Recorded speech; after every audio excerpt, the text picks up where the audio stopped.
कुछ धाराएँ ऐसी हैं जो आजीवन कारावास की हैं और अगर मर्डर साबित होता है तो फांसी की सज़ा भी हो सकती है, अरेस्ट ऑफ द रेयर हो तो। यानी हर किस्म का, जैसे कहते हैं ना, थाली में सब प्रकार के व्यंजन हैं। अरे ये उस लायक ही नहीं है कि देशद्रोह और राजद्रोह की बात की जाए। हम मतलब ठीक है, माफ़ कीजिएगा, बिहार में शायद कुछ चपरकनाती इसको पहचानते होंगे, लेकिन देश भर में कोई इस चमकचंदू को जानता भी नहीं। 15 मार्च 2023 को मैंने खुद पटना आकर के मुख्यमंत्री जी के लिए प्रेषित किया था। यूएपीए इस पे लगाया जाएगा एप्लीकेशन, जिसको 17 मार्च को मंजूरी मिली है चीफ सेक्रेटरी के ऑफिस से, मुख्यमंत्री कार्यालय से। दाऊद इब्राहिम की तो खैर, ये दाऊद इब्राहिम से तुलना कर रहे हैं? मैं कर नहीं सकता, क्योंकि दाऊद इब्राहिम के सामने भी ये कुछ नहीं है। ठीक है, ये वही गली का भौंभौं है, लेकिन आप देखते जाइए कि इस पे यूएपीए लगाने का भी काम पूरा करवाऊंगा मैं। जी प्रणाम, स्वागत है आपका सच बिहार में और मैं हूं सुमित कुमार।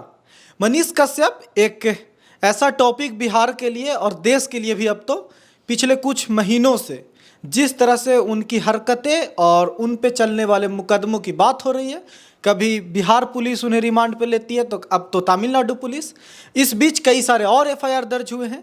अब इनकी पर क्या चर्चा हो रही है, क्या बातें हो रही है, मीडिया में कुछ और चल रहा है, लोगों के मन में कुछ और चल रहा है। और कुछ ऐसे ही कुछ एफआईआर जो दर्ज कराए हैं, हमारे सामने हैं निशांत वर्मा जी, जो कि कई सारे मामले को लेकर ऐसे कई सारे जो कहते हैं ना टेढ़े लोग, उनको सीधा करने में सामने रहे हैं कई बार, और हमेशा से ये एक पॉलिटिकल एनालिस्ट और लॉ एनालिस्ट के तौर पे जाने जाते हैं। स्वागत है सर, सबसे पहले तो सच बिहार में आपका। Thank you. आपसे मिलने की हमने पिछले बार भी कोशिश की, जब आपने ईओयू में इसका एफआईआर दर्ज कराया था, कर किसी कारण नहीं मिल पाया। अभी क्या अपडेट है वो एफआईआर का, जिसमें आपने उस मनीष कश्यप पे और उसके दो साथी रवि पुरी और अमित सिंह पे एफआईआर दर्ज कराया, जिसमें कहा गया कि वो मस्जिद तोड़ने में उनका हाथ था, उसके अलावा दो अल्पसंख्यकों का मर्डर केस में। तो इस पर कोई अपडेट? देखिए, फ़िलहाल तो ईओयू में वो एफआईआर तैयार हो रही है और आज अथवा ज़्यादा कल तक कॉपी आ जाएगी उसकी, जिसमें 3 भाग हैं। पहला तो है एक पूजा के स्थल को, मस्जिद को उन लोगों ने आग लगाई, ऐसा उन्होंने माना है। दूसरा, उन्होंने कुछ लोगों को मारा है जो कि अल्पसंख्यक हैं, ऐसा कहा है। दंगे भड़काए हैं, दंगे भड़काने की आगे की बात की है, और सांप्रदायिकता की बात है। साथ ही साथ महात्मा गांधी को भी अपशब्द कहे थे। ये सारी बातों को मैंने ईओयू में पेश किया था गृह मंत्रालय से बातचीत होने के बाद, और इसमें फ़िलहाल 2 चीज़ों के ऊपर एफआईआर हो रही है। पहली चीज़ है कि जिस तरीके सांप्रदायिकता इसने भड़काई और आगे भड़काने की बात की है।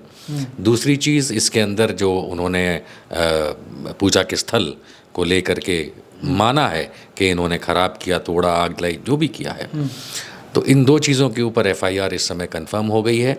उसके बाद इन्हें रिमांड पे लिया जाएगा। फ़िलहाल आप जानते ही हैं तमिलनाडु में जेल में है, तो फिर उसके बाद एफआईआर जब आ जाती है, आज या अथवा कल कॉपी आपको हम दे देंगे।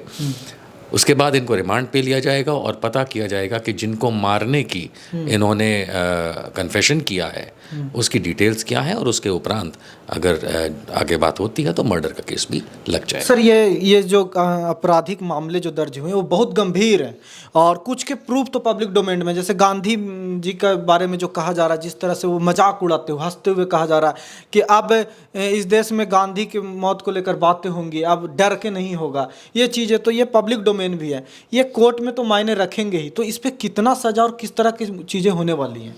देखिए, पहली बात तो ये है कि मनीष कश्यप इस समय बहुत बुरी तरह फंसा हुआ है। आप जानते ही हैं कि कुछ केसेस पुराने जो चल रहे हैं, अटेम्प्ट टू मर्डर से लेकर के राइटिंग के, उसमें कुछ मामलों में चार्जशीट भी हो चुका है, जिसका स्पीडी ट्रायल अब हो रहा है। उपरांत उसके कुछ मामलों में चार्जशीट फाइल हो रही है। तमिलनाडु में हुए बवाल को इन्होंने जो दिखाया गलत तरीके से, कि बवाल तो था नहीं पर बवाल बना के दिखाया, उस पे वहाँ कई बहुत सारे अलग केस हो गए हैं।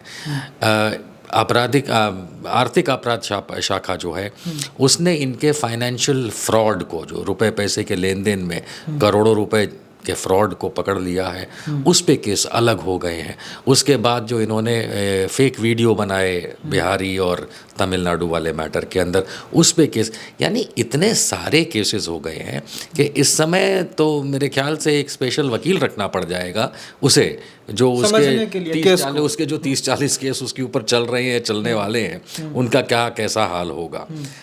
रही बात सज़ा की, तो कुछ धाराएं ऐसी हैं जो 3 महीना 6 महीना सज़ा वाली हैं, कुछ धाराएं ऐसी हैं जो आजीवन कारावास की हैं, और अगर मर्डर साबित होता है तो फांसी की सज़ा भी हो सकती है, रेस्ट ऑफ द रेयर हो तो। यानी हर किस्म का, जैसे कहते हैं ना, थाली में सब प्रकार के व्यंजन हैं। जैसे राष्ट्रपिता के बारे में अब शब्द कहे जाना, अभी तो हालांकि सुप्रीम कोर्ट ने 124 एक्ट पर थोड़े से रोक लगाए हैं, मतलब होल्ड किया कुछ दिनों के लिए रिव्यू करने के लिए, लेकिन क्या ये राष्ट्रद्रोह का मुकदमा नहीं है आपके अकॉर्डिंग, क्योंकि आप लॉ समझते हैं और राष्ट्रपिता के बारे में टिप्पणी की जा रही है?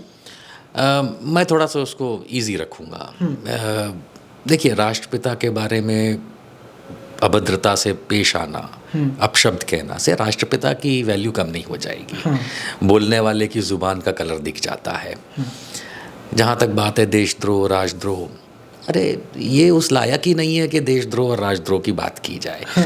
हम मतलब ठीक है, माफ़ कीजिएगा, बिहार में शायद कुछ चपरकनाती इसको पहचानते होंगे, लेकिन देश भर में कोई इस चमकचंदू को जानता भी नहीं है। तो ऐसी उड़ने वाली चिड़िया जो होती हैं, जो अपने आप को पवन वेग से उड़ाना चाहती हैं, वो ये भूल जाती हैं कि खाली पवन सूत हनुमान थे जो सूरज निकल गए थे, बाकी तो तड़फड़ा कर गर्मी में नीचे गिर जाती हैं। तो ये उन चिड़ियाओं में से है जो अति वेग से उड़ने की गर्मी में कोशिश कर रहा था, गर्मी दिखा रहा था। महात्मा गांधी के बारे में ऐसे लोग हम तो कनेक्ट भी नहीं करना चाहते, और इन जैसे लोगों की इस तरीके की गंदी भाषा बोलने से कोई फ़र्क भी नहीं पड़ता है। रही बात केसेस की, तो फ़िलहाल मैं आप लोगों से भी कहूँगा कि राष्ट्रपिता महात्मा गांधी के बारे में तो छोड़िए आप, क्योंकि वो तो अपनी जगह पे बहुत मतलब उनके लिए क्या शब्द इस्तेमाल किए हैं, लेकिन इसका जो फाइनेंशियल फ्रॉड है, इसके जो अटेम्प्ट टू मर्डर है, इसकी जो राइटिंग है, इसका जो लोगों के इतने सारे केसेस हैं। आप तो बात कर रहे थे यूएपीए जैसी भी चीज़ें लग सकती हैं, क्योंकि मतलब जिस तरह के अनलॉफुल एक्टिविटी, इनका मीडिया में जो चैनल रजिस्टर्ड है कंपनी के तौर पे, वो भी एक इंस्ट्रूमेंटल और म्यूजिक कंपनी के तौर पे रजिस्टर्ड है, ये कर रहे हैं न्यूज़, तो ये पत्रकारिता में भी तो एक तरह का ये भी एक इलीगल वर्क है, तो ये कैसे वर्क करेगा? देखिए, आपके माध्यम से मैं बिहार की जनता को ये बता दूं कि मैं जो बार बार बिहार आता हूं, आप लोगों को दिखता हूं, वो 3 कामों के लिए आता हूं। वो तीनों काम इस समय मनीष कश्यप से रिलेटेड है।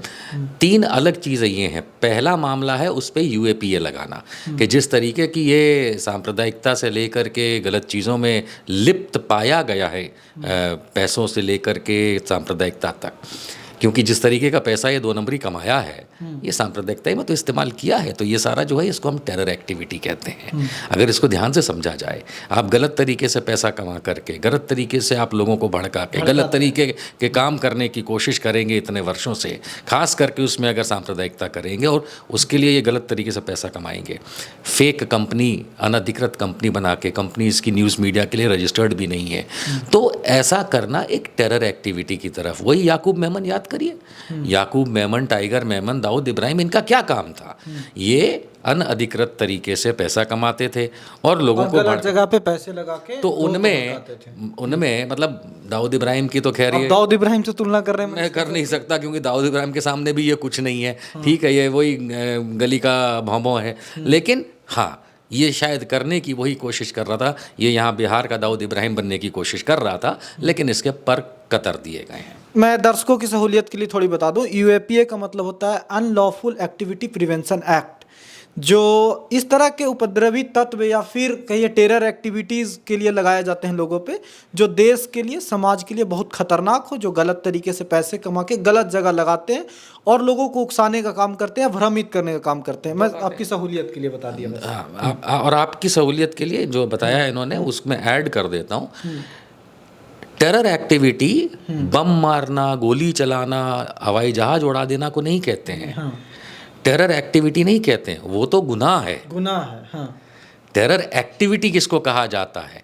एक्टिविटी उसको कहा जाता है कि जिसमें आप लोगों के मन में भय पैदा करें, समाज में भय पैदा करें, आपसी टकराव पैदा करें कि इसका नतीजा बुरा होगा, उस भय को टेरर कहा जाता है और उसमें लिप्त पाए गए लोग ही टेररिस्ट होते हैं। जो किसी ने बम मार दिया किसी को, किसी ने बंदूक से गोली मार दी, उस एक्टिविटी में उसने तो गुनाह किया, पर उस गुनाह का पूरा तामझाम किसने पैदा किया? तो टेरर और टेररिस्ट और एक्चुअल गुनाह करने वाले में 3 फ़र्क होते हैं। पहली बात, आपने बात की यूएपीए की, तो 15 मार्च 2023 को मैंने खुद पटना आकर के मुख्यमंत्री जी के लिए प्रेषित किया था यूएपीए इस पे लगाया जाएगा एप्लीकेशन, जिसको 17 मार्च को मंजूरी मिली है चीफ सेक्रेटरी के ऑफिस से, मुख्यमंत्री कार्यालय से, जो अब गृह मंत्रालय बिहार में लंबित है, जहां से वो अपनी प्रक्रिया में है, जो एक प्रक्रिया होती है सरकार की, क्योंकि यूएपीए का कानून मैं और आप जाके पुलिस थाने में नहीं करा सकते या कोर्ट में जाके नहीं करा सकते, तो उस प्रक्रिया में वो इस समय लंबित है। तो बिहार में आने वाले समय में आप देखते जाइए कि इस पे यूएपीए लगाने का भी काम पूरा करवाऊंगा मैं। दूसरी चीज़ ये बता दूं कि फ़िलहाल ये तमिलनाडु में है। आप लोगों को अगर इस पूरे मामले में जो फेमस हुआ बिहारी तमिलनाडु मामला, इसको अगर आपको एक लाइन में समझना हो, जिसको हम कहते हैं ना, मोदी जी बार बार कहते हैं गुजराती अस्मिता, भारतीय अस्मिता, तो इस मामले में किसकी अस्मिता को ठेस पहुंची थी? अगर बिहारी तमिलनाडु मामले में आप ध्यान दे करके समझेंगे तो तमिल अस्मिता को ठेस पहुंची थी। इसलिए अब बहुत जल्द मैं तमिलनाडु जाने वाला हूँ और वहाँ के मुख्यमंत्री जी को भी कहने वाला हूँ कि जो तमिल अस्मिता को लेकर के इन्होंने वहाँ पे टेरर एक्टिविटी को आगे बढ़ाया है, उसके लिए तमिलनाडु सरकार भी इन पे यूएपी, मतलब आप छोड़ने वाले नहीं है सर। देखिए, जैसे बच्चा आइसक्रीम छोड़ दे, ये होता नहीं है। तो आपको आइसक्रीम हाथ लग गई है? बिल्कुल आइसक्रीम हाथ लग गई है, क्योंकि मैं बताऊं क्यों, मैं इसको आइसक्रीम से क्यों तुलना कर रहा हूं।